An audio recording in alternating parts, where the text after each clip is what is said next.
O que significa o princípio recursal da voluntariedade?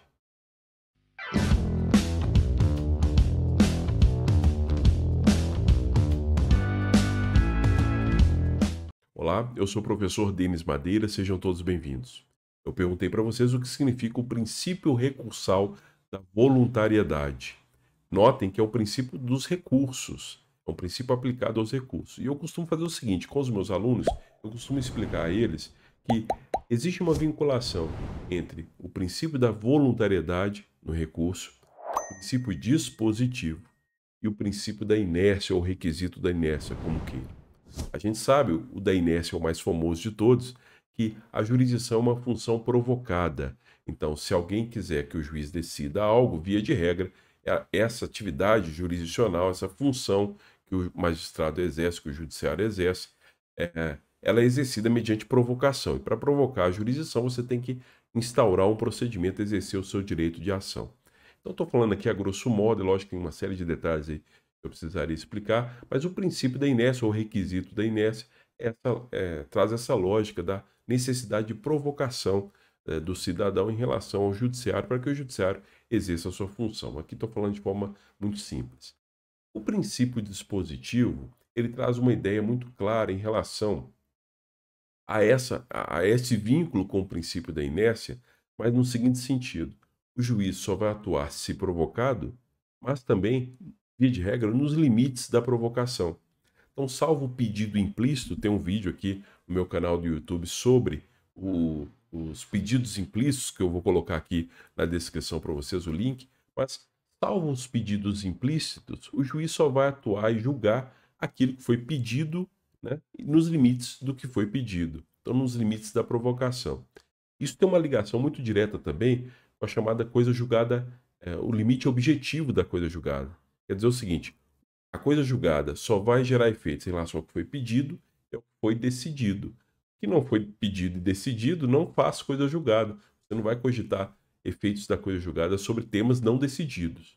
Então, notem: princípio da inércia, a jurisdição é uma atividade provocada, então alguém tem que ir lá e ajuizar uma ação para que o judiciário se movimente e julgue a causa. Bom, o princípio dispositivo quer dizer que o juiz só vai julgar, via de regra, dentro do que foi pedido, né? O princípio dispositivo traz essa lógica. Tanto é que você sabe que, se porventura houver decisão extra petita, ultra petita ou citra petita, né? Extra petita, estranho ao pedido, ultra petita, além do pedido, ou citra petita, aquém do pedido, essa decisão pode ser impugnada. Você pode interpor um recurso para questionar a validade da decisão. Então, notem que o princípio dispositivo, essa lógica entre vincular o pedido e a decisão, traz essa lógica aí do princípio dispositivo muito forte, né? Vinculando a questão do limite objetivo da coisa julgada. Agora, o princípio da voluntariedade recursal, ele traz uma lógica muito parecida, só que aplicada aos recursos, porque ele traz o seguinte conceito: olha, o tribunal só vai julgar aquilo que foi objeto de impugnação no recurso.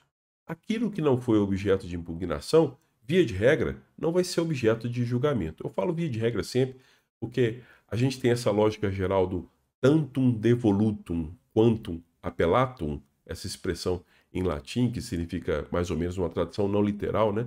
Que o tribunal só vai julgar aquilo que foi objeto de impugnação, né? Essa é a lógica do princípio da voluntariedade, mas a gente sabe que existe o efeito translativo dos recursos ou efeito devolutivo em profundidade, onde o tribunal pode adentrar em temas que não foram objetos especificamente de impugnação, quando é o caso, por exemplo, de matéria de ordem pública, né? Isso é possível acontecer. Mas a regra geral dos recursos é que o efeito devolutivo seja vinculado ao princípio da voluntariedade e que o tribunal julgue apenas aquilo que foi objeto de impugnação. Vou dar um exemplo para vocês vão entender. Olha só, imagine que você tem uma ação de investigação de paternidade acumulada com alimentos, com pensão alimentícia. Então vejam só, se discutiu se o réu era pai ou não, por exemplo, do menor, e sendo pai, provando-se que era pai, o juiz, além de reconhecer a paternidade, ele condenou ao pagamento de alimentos de execução e de pensão alimentícia. Bom, vamos imaginar que esse réu ele não concorde com a decisão. Mas não que ele não concorde com a paternidade, porque foi feito o exame de DNA e provou que era pai. Ele não vai questionar a paternidade. Ele vai questionar, por exemplo, o valor da pensão alimentícia. Por exemplo, foi arbitrado R$ 20.000 de pensão alimentícia e ele concorda em pagar apenas R$ 10.000 de pensão alimentícia.